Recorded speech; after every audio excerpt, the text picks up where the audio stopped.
Evening, everyone. Evening, folks. Good to have you here. It's Toon Tactics TV. And as we're speaking here today, and we're talking all things Newcastle United, we're trying to find out, is the world burning around Newcastle United? Eddie Howe says we're not getting a right winger.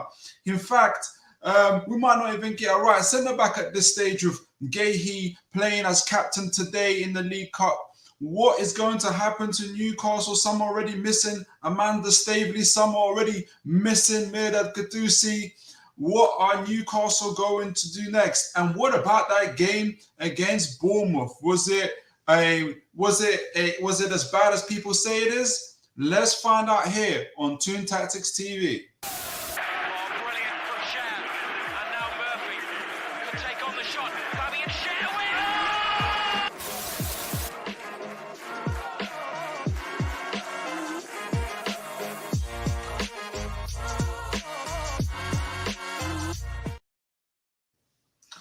All right, evening, folks. I hope you are all well today. I hope you've had a great day at work, and now you get to unwind and listen to some Newcastle United match reviews, transfer rumors, right here with your boy Toon Tactics TV. So let's get right into it. We're going to start the show off with a match review for the Bournemouth game, because it's going to help us build the foundations of what we're going to be looking at in the pre-match review for the upcoming League Cup clash with who we playing? Nottingham Forest. That's it. And at the end of it, we're going to talk about some transfer rumors or some transfer discussions, or the lack of transfers. We're gonna find out what's going on. So let's get right into it. I'm gonna try and get an overall picture before we get into the nitty and the gritty. But meanwhile, while I'm talking, let me know, folks. Send in your comments. Make sure you like, share, and subscribe. But send in your comments and let me know, what did you think of the match? As you guys know, I like to watch the match twice if I can, and especially now that we've got the full game reviews at Newcastle United. Big up Newcastle United for doing that, and that all the higher ups did that. I get to watch obviously the match with all the emotions, and so I miss out on all the tactical stuff. I'm kind of watching with all the emotions, and so I'm kind of feeling it in my belly as I'm watching, excuse me. But then when I watch it twice, when I watch it again, obviously without the emotion, I know the scores, I can dissect the game a little bit better. So let's get into it. So this is, I've gone on FotMob. Some of you guys might know it. Give an overall picture of the game itself. And now watching the game, I don't know, you guys let me know what was your kind of overall take for the game yourself? How you doing, Mighty Man? Good to see you, sir. You know, watching the game, I was obviously a lot more edge on your seat kind of stuff. Like, it was a lot more like, we're going to concede 3 here, or is it going to be like it was last season? We're going to lose 2-0 and play flat. Like, what is going to happen here? Like, it's not looking good. Obviously, then watching back and you read some of the statistics, it's quite different from what I saw anyway. And I missed the days. I don't know if you guys remember when we had that, and we're going to talk about one of the main issues for Newcastle. For me, was obviously us playing from out the back, and I'm gonna leave this in your mind as we're talking. I don't know if you guys remember 2 seasons ago when we qualified the Champions League, and we had the triune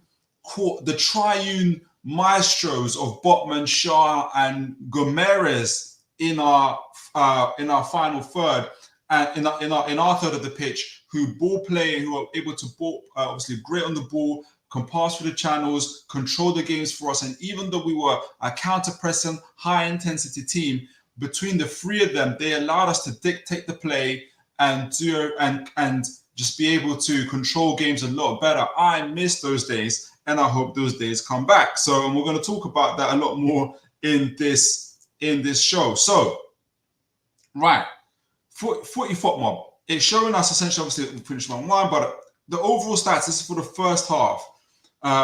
We actually had, and this is talk about watching the game with emotions and without emotions. You know, I thought watching the game before Bournemouth had all the game, but no, we had more of the possession. Again, our expected goals were much lower than Bournemouth's. They had the more shots on target. Remember, we're playing away from home as well, but still they had more shots on target. And they had one big chance created above us. I forgot what that one was. Someone just do remind me of that. I was watching it again today. I couldn't remember what it is.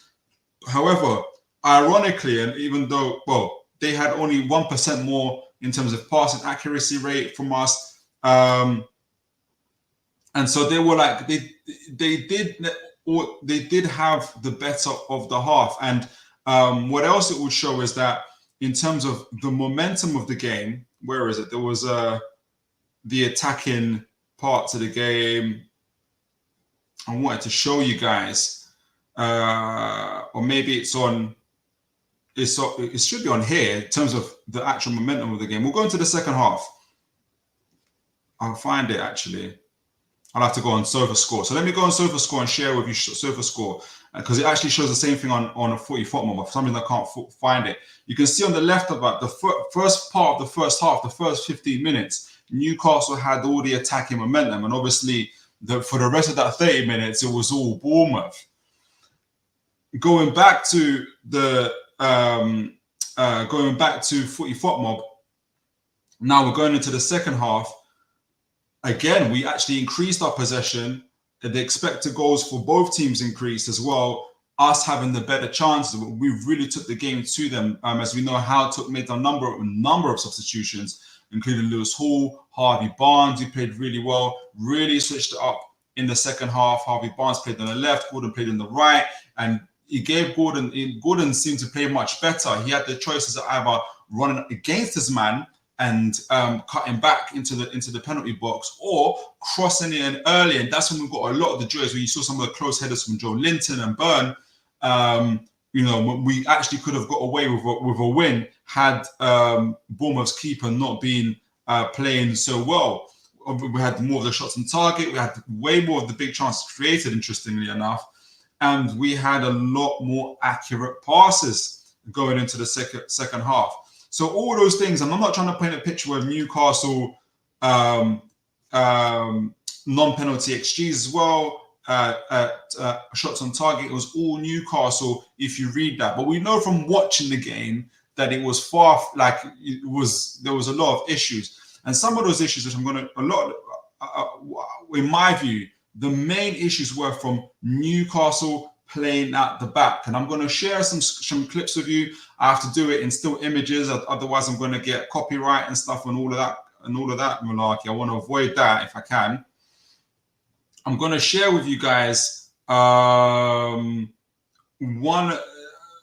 of the.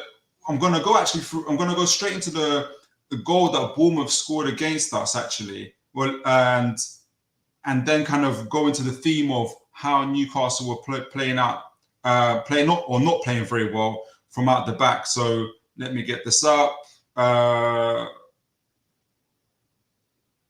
Here we go. Got that there. Make sure I share my screen with you guys. Take this down. All right. So going into the half, let me share my screen with you. Present, share, get in. All right. Here we go. Make sure that you guys can see that too. Huh. That's me. My fault. Let me get there. Where are you? Let me share my screen with you guys. Present, share. Window. Here we go. Oh, okay, that's the. We will get there. We will get there, folks. I want to share the goal that Bournemouth scored, which came off the pressure they put upon us. And it was a theme of essentially how Newcastle playing out the back. And I'll be honest that it came from actually Troy Deeney's. I don't know if you guys saw Troy Deeney's analysis of Newcastle, where he kind of explained about the goal in terms of the pressure that Newcastle were under. Let me get this up. Where are you?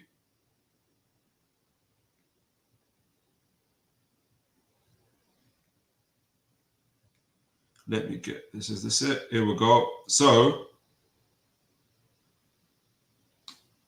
right. So, you guys can see that? Yeah, excellent. So, this is leading up right to the goal. This is actually leading up to the goal between us and Bournemouth's goal. And as you guys can see, the part that you guys can see is Longstaff here in the 36.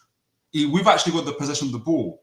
So the ball has broken for us. And the first thing that actually went wrong, is that Longstaff, and if I was able to get the clip before that, had the option of passing the ball first to Joe Linton. So instead of, and I think Bruno Gomes was expecting that too. Not only did Longstaff not pass it to Joe Linton, but he also passed it, when he passed it to Bruno, he passed it behind Bruno. So Bruno had to check, stop, then was under pressure from the Bournemouth players. You can already see him closing down here. And then he had to do a pirouette almost, swerve, and then get the ball over to Joe Linton. Now, Bruno being Bruno, he can do that kind of stuff. However, it kind of shows you another small snippet of where a little bit of our technical quality on the ball lacked and decision-making. Not passing to Joe Linton, passing it behind Bruno. Bruno manages to get the ball over here to Joe Linton. Joe Linton gets the ball. Now, I'll get it to this side. So Joe Linton already gets the ball. You can see there's about how many Bournemouth players behind him? 1, 2, 3, 4, 5, 6 Bournemouth players behind him.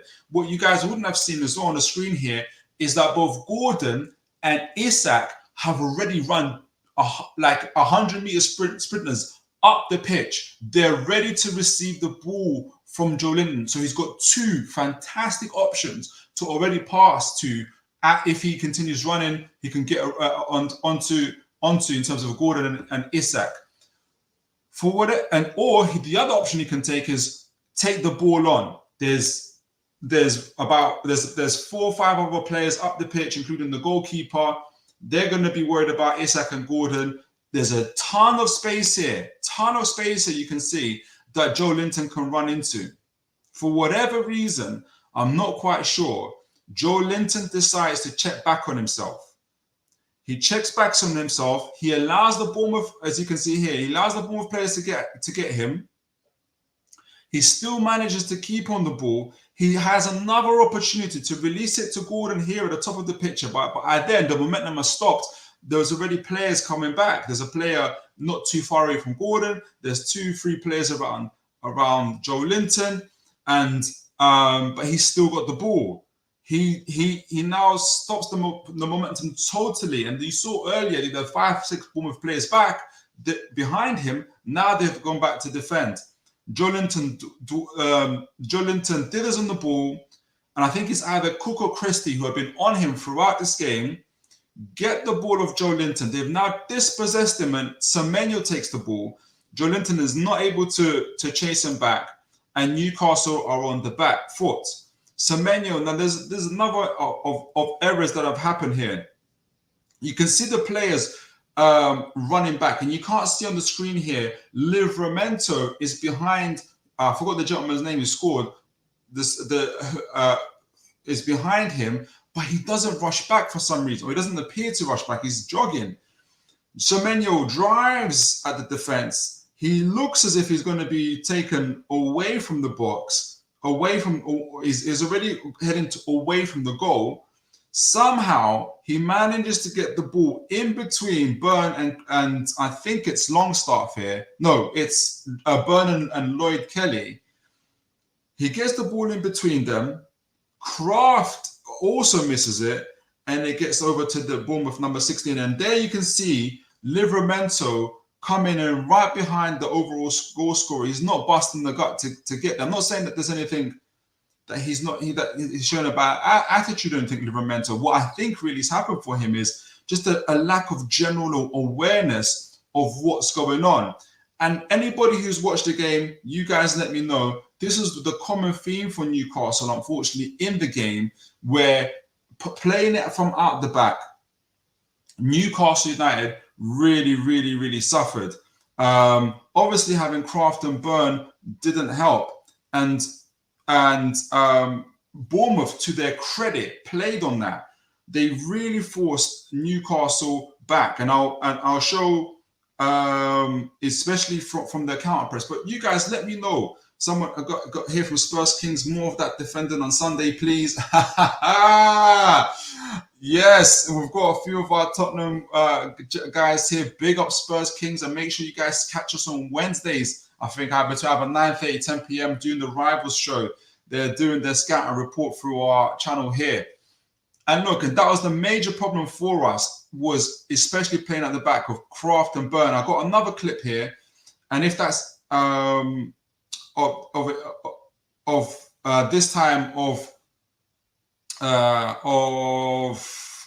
again with Burn and Kraft, passing it on to Lloyd Kelly, and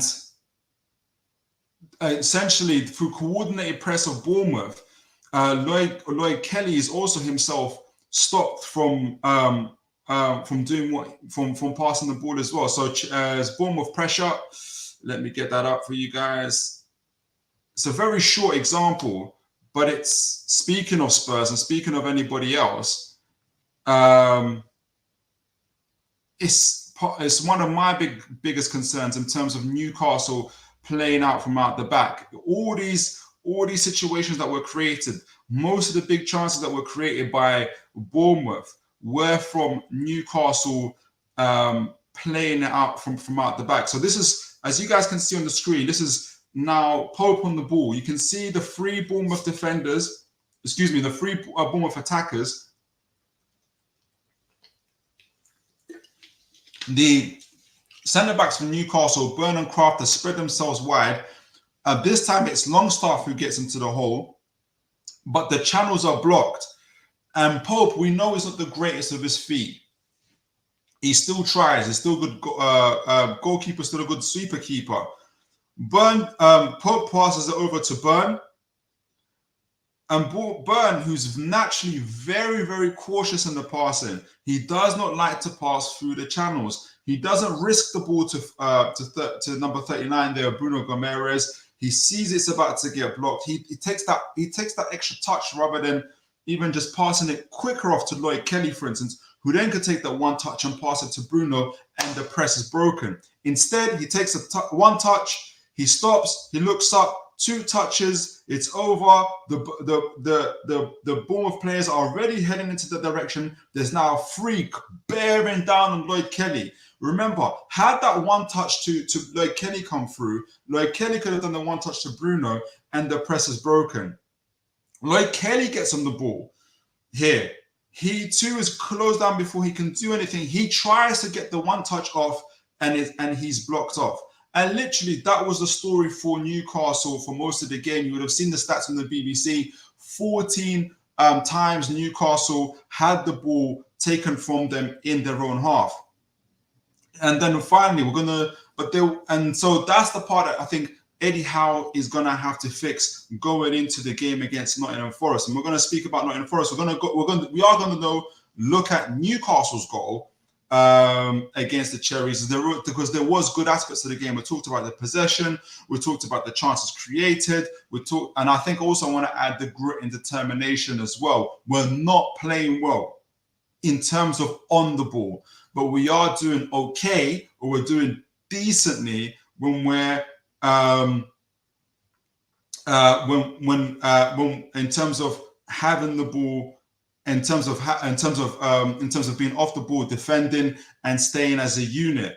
Where is it? Okay, here we go. Let me get that up for you. And actually, the goal came, obviously, as you guys know, in the second half, and it's partly due to the fact that Bournemouth had stopped their press.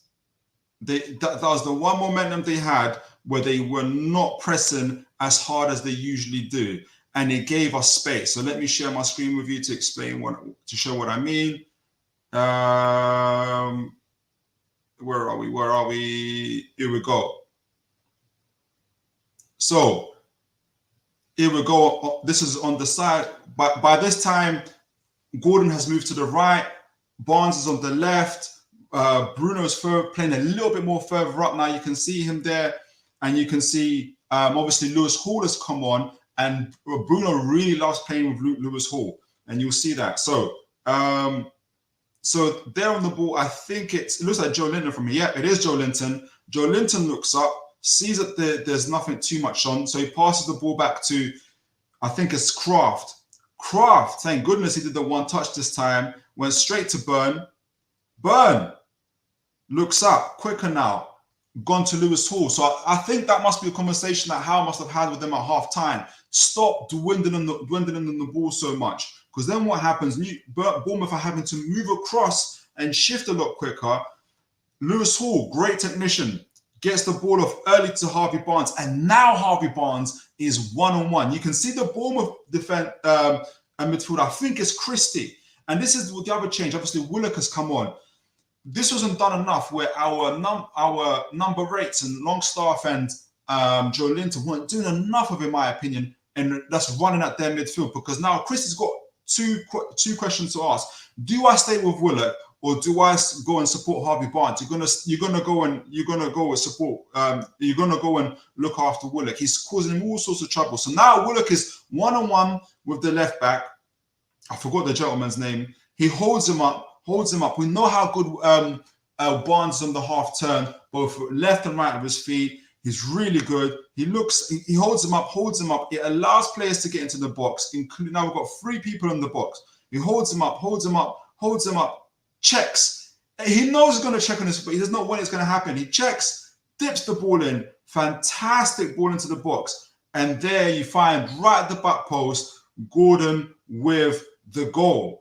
And that happened when we're just passing the ball 1 to maximum 2 touch, but 1 touch football as quickly as possible, pushing the Bournemouth play, spreading the Bournemouth players as quickly as possible, getting the likes of quality players on the ball like Harvey Barnes, and later on you would have seen Gordon and others, and really punishing Bournemouth. So let's move on now to the game against Nottingham Forest, and now taking to account, obviously, that the major problem in my opinion, looking at Newcastle, was us from playing out the back, not being able to do well in the counter presses. And Bournemouth, there is another team in these things. Whenever Bournemouth are very, very, very good in the counter press. And we were very, very bad in terms of 1-touch, 2-touch football, which is all about technical ability. And you guys would have, I was going to show you actually, but not enough time I spent, that actually Bruno Gomes had 100 touches of the ball. Joe Linton 75. We really, really relied on Bruno Gomes a lot. And Bournemouth knew that. They tried their best to hold him up. He's a very skilled player. He was able to play in the turn, but he needs a lot more help. And there might be an Italian stallion on our bench who's able to do that. So let's go to the comments. We've got Mr. Oliver Simon Jordan. Kelly can't do 1-touch football.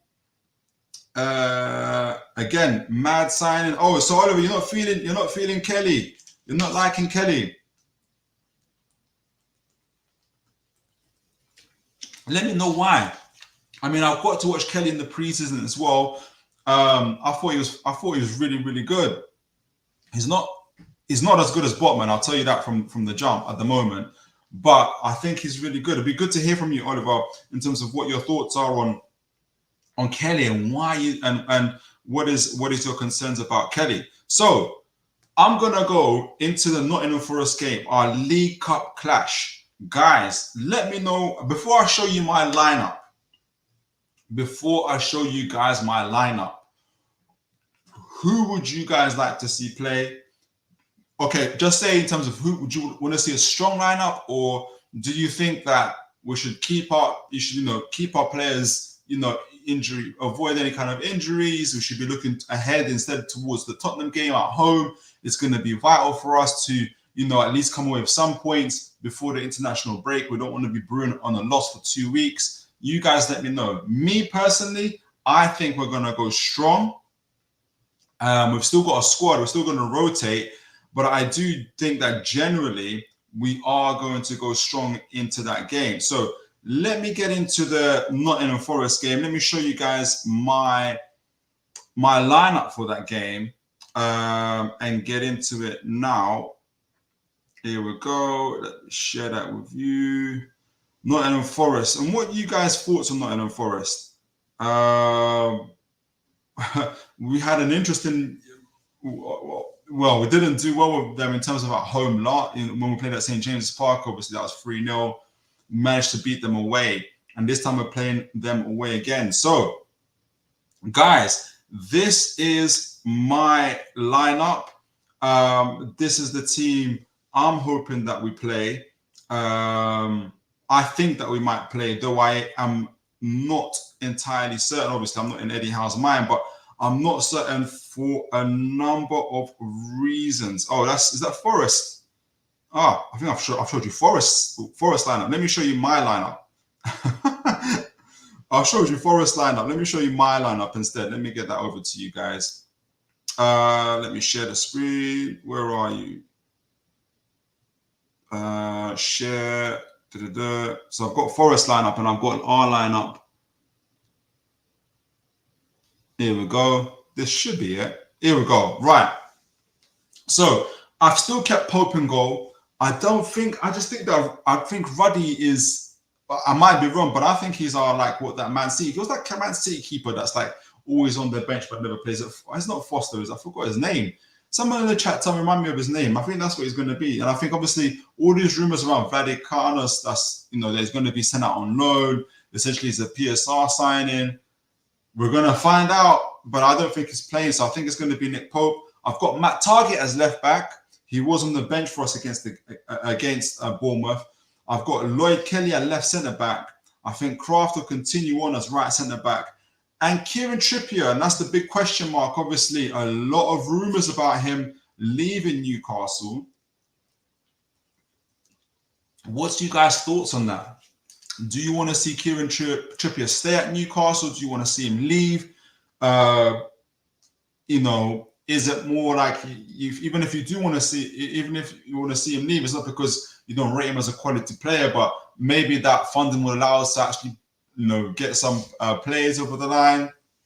Let me know your thoughts. I thought he did really well against Bournemouth, but it would be good. I think Howard would want to have some leadership and some organization. That's what Trippier provides in these sort of situations and in this sort of games. He also adds to the technical ability of Lloyd Kelly and allows us to play out from the back.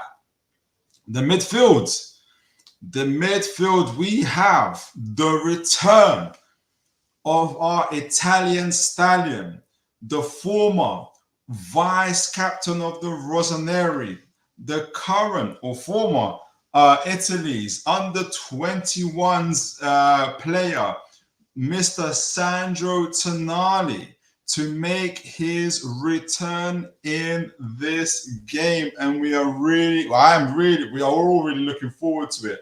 So we have Mr. Tonali coming back. I think Lewis Hall will come into the midfield, and I think Mr. Willock will make up will be on the left side of our midfield. I think Tonali and Lewis Hall will be very much interchangeable. Anybody who's seen Lewis Hall play or knows anything about his profile, he's actually started off playing as a defensive midfielder, especially in Chelsea's academy. And seeing him live again, especially in pre-season games, his technical ability, his ability to on the ball, back to goal, making just decisions, one-touch passes. Even when he does his passes, he passes it in the right place, whether he needs to pass it in front of the player or into space. He's not afraid to take risks. And he always most of the time he takes risks with the ball at the right time. So I have no problem in seeing Lewis Hall in our midfield. And in fact, having Lewis Hall, Kelly, Tonali, Trippier allows us to do that one thing we couldn't do very well against Bournemouth, which is play the ball from out the back. We also have the athleticism of Tonali and Willock to deal with the likes of Morgan Gibbs-White and others in the midfield. So making up our front three, we've got Harvey Barnes on the left, Mr. Osola playing it in the center, and on the right side, and again, I was iffy about this one. I thought I thought Murphy might get a start, but I think Howe will trust Almiron and he will play Almiron. So, and I think obviously on our bench we'll have Gordon, we'll have Isak, we'll have Murphy, we'll have Bruno Gomes, and Bruno still might play. And we'll probably have a number of our youth. But that's my thoughts on it. What do you guys think? I'm going to go straight to the comments at this time. Let me know what lineup would you have. Oh, Oliver, thanks for coming back on that. Kelly hasn't got the quality we need. I never noticed him at Bournemouth. Fair enough. No way is Tonali starting. He needs reserve games to get his match sharpness. I think the reason why I said Tonali is going to start is for the same reason you said, which is match sharpness. Eddie Howe said, look, we can play so many games behind closed doors. The only way you're going to get match sharpness is by playing matches. And so I think Sandro will start in this game. I think Eddie Howe will play him. I think he's dying to play him, and this is the only way he's going to get match sharpness. And I think I'm going to go even one more further for you, Oliver. I think if he plays in this game, does well, I think he'll play in the Tottenham game too. So I've got another one from Oliver there. Bloke hasn't played any football in 10 months. Oh, so this is for Tonali. Couldn't even train with the squad. Okay, well, you might be right. We'll see. I think he is in the squad for the game. Howard did confirm that in the press conference today. Mighty Mag, he has been training with the squad. Yeah, he has been training with the squad. I thought so as well. Like we've been seeing him in videos. I think he went to Germany as well. Like he didn't go to Germany. Or did he go to Germany? He did go to Germany with them as well. But yeah, so I think it'll be Tonali. But who would you guys play? Who would be if Oliver? If it's not Tonali, who would you play? Would it be Bruno again? Let me know. So yeah, that's my squad against Nottingham Forest. And the key thing for that Nottingham Forest game was in the previous game when we lost at St James's Park was that we really underestimated their ability to counter press and to hit us on the break, and we paid for it absolutely severely, and it really hurt our chances for Europe, especially we were really looking to play that game. I don't think Howe will make that mistake. In fact, I think if anything, the last two games for him would have taught him to, especially against Southampton and against Bournemouth, would have taught Howe that, you know what, my team, Newcastle, were not quite there yet. We're not quite ready. And interestingly, guys, going into that game, Nottingham Forest have also played Southampton and Bournemouth. They've beaten Southampton 1-0 and they drew Bournemouth 1-1. And it'll be really interesting how we both got the same kind of statistics and the kind of results in terms of obviously the amount of goals we've scored and what we've done so far. I mean, what do you guys think in terms of how do you think we'll get on into this League Cup, into the League Cup? What are your guys' thoughts in terms of tactics? Typically, let me bring up whoscored.com. So they've obviously got a different lineup. We'll talk a little bit about the tactics in this one. I didn't get to do as much as I wanted with you guys for this one. But typically, as you guys can see on the screen, Nottingham Forest play 4-2-3-1. It's believed that I think they've got 3 or 5 maybe players that are due to come back who haven't played for a while. Awanyi, and a number of others. So I think Awanyi is going to be the main striker. Gibbs, White in behind him. Jota Silva, Hudson-Odoi making up their midfield. Dominguez and Yates being their 2 defensive midfielders, and obviously to follow Obamide, Bolly, Williams make up defense, and Mr. Carlos Miguel. So they play a counter-attacking style in a 4-2-3-1, but it's, as Hal mentioned, it's an evolving style. So they're getting better at it, and they're getting different players that's changing the personality of the squad and what they're doing. So Newcastle have to be careful in this game. I think we can win this game. I think with better technical players in the pitch, and Kieran Trippier, Lloyd Kelly, both Lewis Hall and Tonali, if they do play in the midfield, I think we can get there. It'll be interesting to see Osola. Some of you guys will probably you'll see in the game that people always make there's been scouting reports and observations on Osola's first touch, and sometimes the first touch isn't the greatest, but it's not because he's got a heavy foot. Credit to Mr. Antonio Mango, you guys would have seen, also gives great kind of scouting reports and everything else. He thinks that, and I've seen this to be true, that the reason why sometimes Osola has a bad touch is that he's always anticipated that there's going to be contact, that somebody's going to be coming. So he's more focused on the player that he thinks is going to come into him, and so his mind is off. His mind is off the ball a little bit. And I noticed that. Actually, I went to the game with my friend against, I think it was Girona. I can't remember who we played, where Osola played, and literally there was no one around him, and his hand was sticking out. His hand was sticking out like this, and obviously when the ball came, it bounced straight off his leg, because he's always anticipating there's going to be somebody else there. Let's see if Howell's noticed that, and I'm sure he has, and whether Osola is a quick learner and can learn from him. Hopefully, Almira also can get some minutes. Harvey Barnes can again show why he should be playing on that left wing, and maybe Gordon, who is always supposed to play on that right wing, we can see him on that right wing against Tottenham. So predictions. We'll both come into this game in terms of us and Nottingham Forest with very similar form. We've got the same points. We've literally got the same score lines with the same teams that we've played. But before we get into the predictions, I'm going to get into the chats. Is Miley still injured? Miley is still injured. Last I heard about a month ago, he's going to be injured for about 2-3 months, I think. He's in recovery. So we're not going to see him for a while. But I agree with you for one thing, Oliver. If you were suggesting that he would be great to play for this game, I would definitely agree with you on that one. Mighty Mag. I can't see Target starting. That would cup tie him if we can ship him out of this window. You know what? That is very well observed. That's very well thought of as well. And that might be a thing, especially if it's a Premier League side that want him. They may not want him to be cup tied and he may not play. At the same time, look what Palace did today.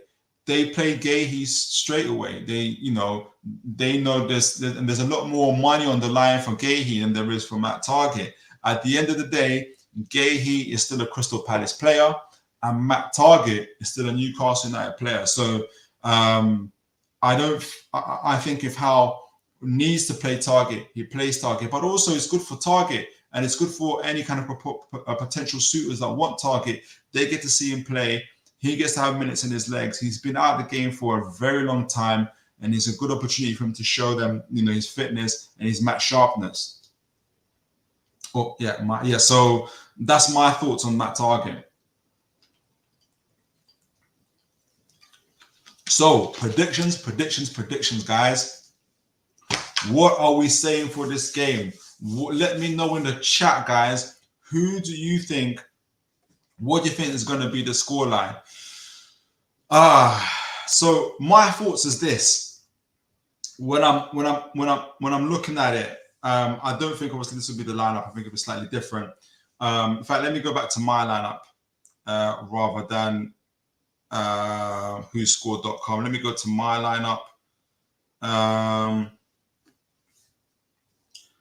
I think we've still got opportunity to score in this game. We've got players that can score or set up goals in terms of Harvey Barnes, Willock. It'd be good to see Tonali. I understand. Obviously, it's not going to be match sharp. But either are some of the Nottingham Forest games.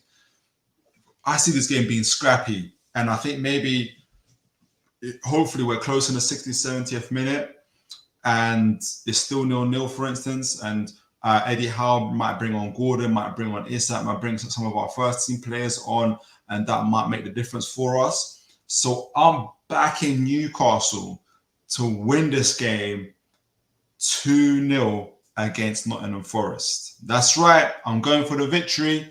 I'm going for a Newcastle 2-0 victory. It's going to be scrappy. It's going to be cutthroat. It's going to be physical. It's going to be immense. But I'm backing Newcastle to win this game 2-0. So, Mighty Mag here in the comments. I've took a 3-1. So I've took a 3-1 to us on my prediction. Maybe 2-1 is closer to the score. Hey, stick to your 3-1 prediction. You might be kicking yourself if it comes to pass, Mighty Mag. So you know what? Stick to it. You know, it's good. You're feeling positive as well. I've seen, you know, and social media is a very small hole, but like it's, you know, you look at people are very kind of despondent about the game, and understandably, I can see why from a certain perspective. But you know, unless you get the opportunity to play it back and kind of analyze it, it's not as bad as people think it is. So I think Newcastle, even when they're not playing at their optimum level, I think they're still in gear one and they're still getting results. I'm holding out hope. Oliver Simon, good, interesting one. 1-1 and we'll win on penalties. Do you know what, Oliver? I was thinking something similar along those lines, literally up to the show. And it's not until I started doing the talking through the match with you guys, I thought to myself, you know what? If it is still tight, if it is still 0-0 or 1-1 or whatever during, and it's 75 minutes, and we bring on Gordon, we bring on Isak, we bring on all these guys, we've got an opportunity to win. And so that's the last thing that made me change my mind that we might win the game 2-0. Mighty Mag, is there extra time or straight to pens? I want to say we'll go straight to pens, but I feel like I'm wrong on that, because do you remember when we played Chelsea in the quarterfinal and we lost? Did that go straight to pens, or did we have extra time on that? I don't know, but you're right, Mighty Mag. That'll make a difference. Would that make a difference to your scoreline, Mighty Mag? You let me know. So that's 2-0. I think we're gonna win.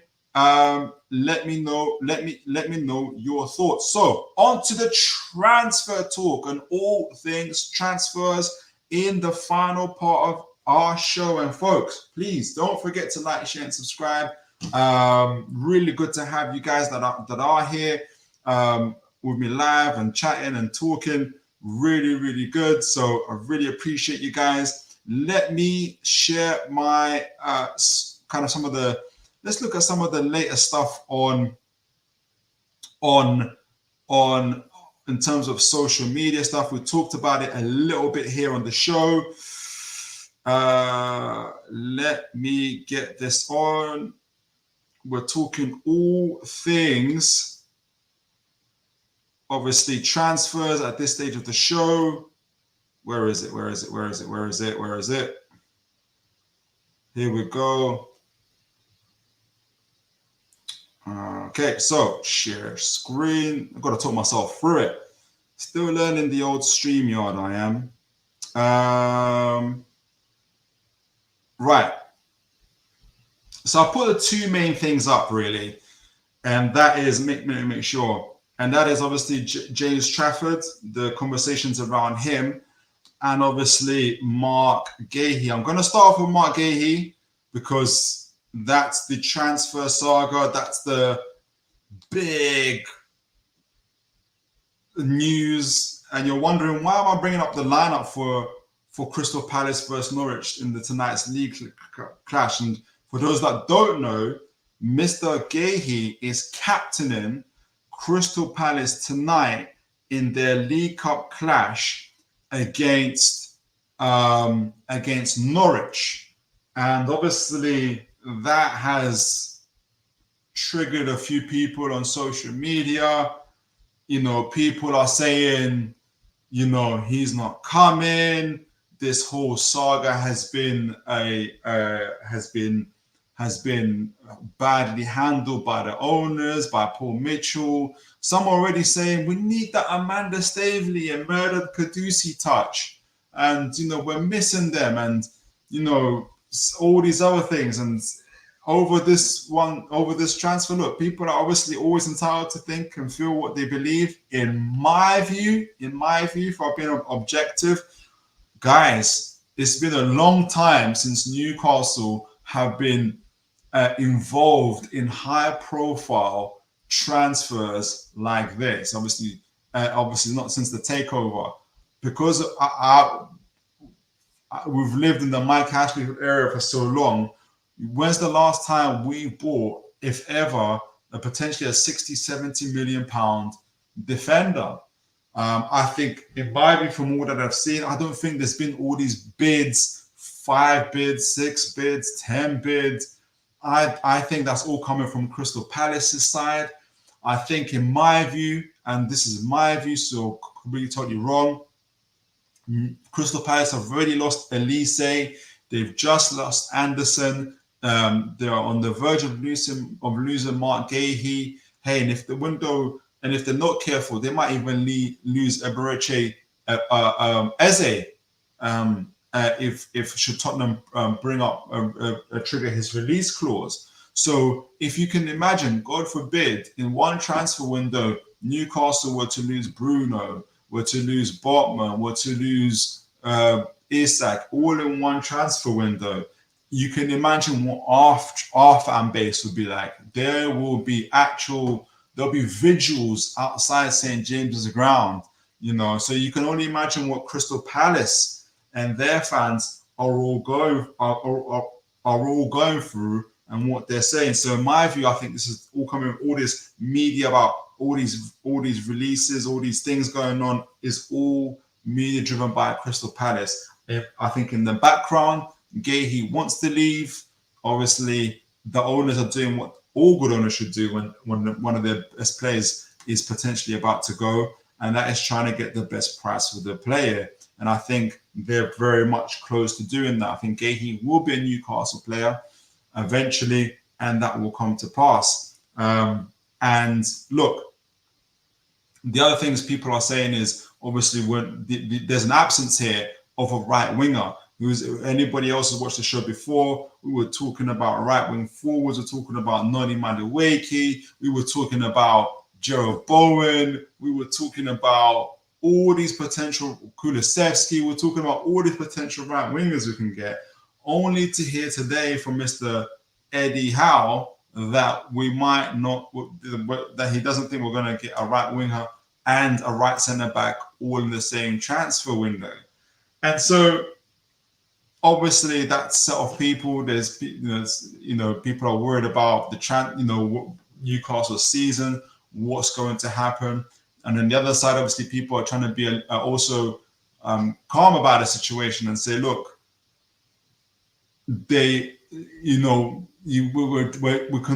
trying to get the right person for us. We're not just trying to get any person, any player. We're trying to get the right player for us. And I don't know if you guys heard the phrase of never go to the shops hungry. It's the same thing in terms of going into the transfer window. Don't go into the transfer window desperate that you need someone. And look, I totally understand that Murphy and Almiron don't make the grade like a Barnes and a Gordon on the wing. And I'm not here to plead their case. I think the reason why Eddie Howe and Steve and Mr. Paul Mitchell are relatively calm about the right wing forward situation is because obviously Willock is coming back in. Willock can play left wing forward. And I think there's a plan for Gordon to play at right wing forward with Barnes on the left. And if they can rotate it between Willock and Joe Linton and others, is that a perfect situation? And obviously we've got Murphy and Almiron still. Is that a perfect situation? No, it's not. Would I like a Kulusevski, a Noni Madueke, if Neto when he was available? 100% yes. But that is not going to happen. And Newcastle, with all these PSR situations, if you guys remember, the only reason we passed the last PSR deadline is because we was able to sell Minte and Anderson. And we didn't want to sell Minte and Anderson, but we were £70 million in the hole. And I don't want to go to, next year where we're potentially knocking on Isak's door saying, man, we're going to sell you for 60 million because we're in the hole again. So Newcastle have to be slow, methodical. They have to get the person that they particularly want. And I think that's what they're doing. I'm not saying I'm overjoyous about not getting a right wing forward. I'm still very excited to get a right wing forward. If anything, I want them here in the next 24 hours. But it looks like it's going to be Mark Gahey. It's going to be a right centre back and a goalkeeper. Speaking of goalkeepers, if you guys remember, James Trafford, early in the transfer window, personal terms were agreed. He looked all set to join Newcastle United. However, again, there was kind of haggling over the price. I think Burnley want 20 million. Newcastle, the most they were all in, ready to put in was 16 million. But it looks like, according to Alex Crook and others, that Newcastle are back in the hunt for Mr. Trafford.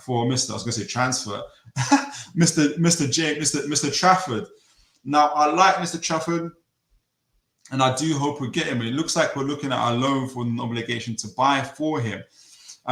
He has all the qualities. I've obviously noted earlier on that I'm very concerned about, obviously, how he is in set piece situations and corner situations. He looks very vulnerable in those situations.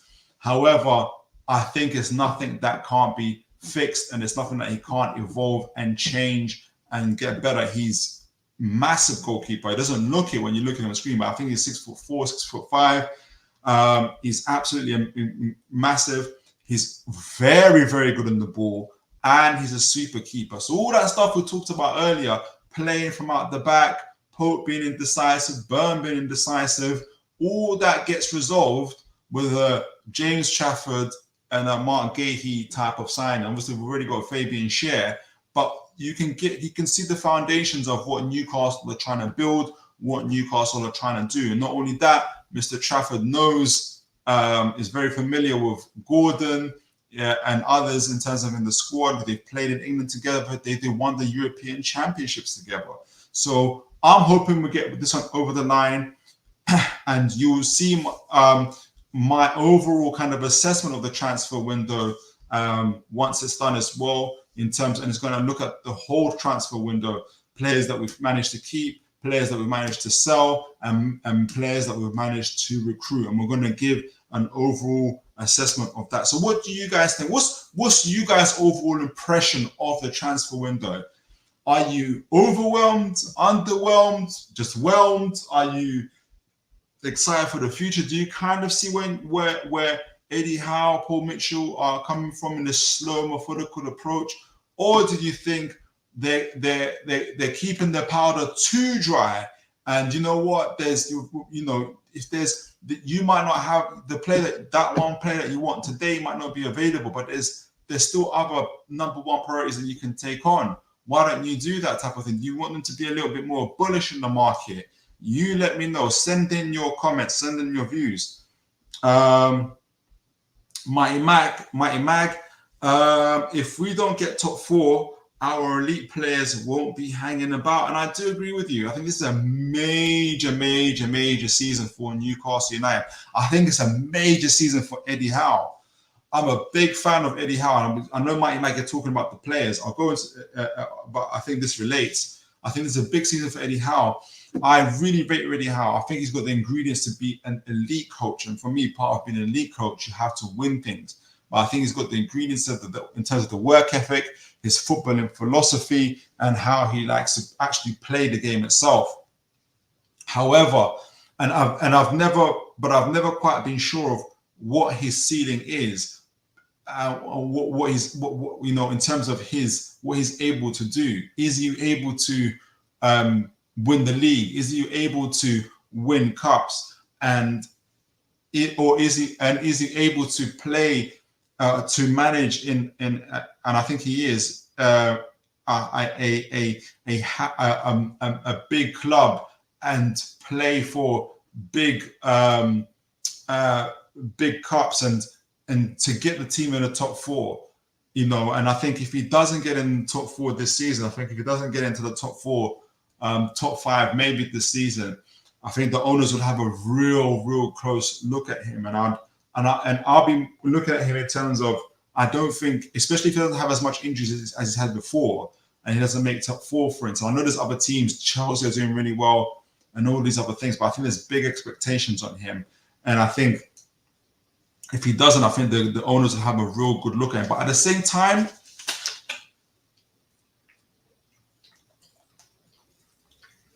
I think he's a great manager, and I think he's got all the ingredients to do it in the first place.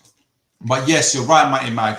The top players, your Isaks, your Brunos, all the other players are not going to hang about if we don't get top 4. And if anything, it will signify almost like a rebuilding in that next summer should we not get top 4. Those big players will go, those will make major sales, and we'll probably get a new manager. And I think we're going to rebuild a squad in Paul Mitchell's image rather than Eddie Howe's.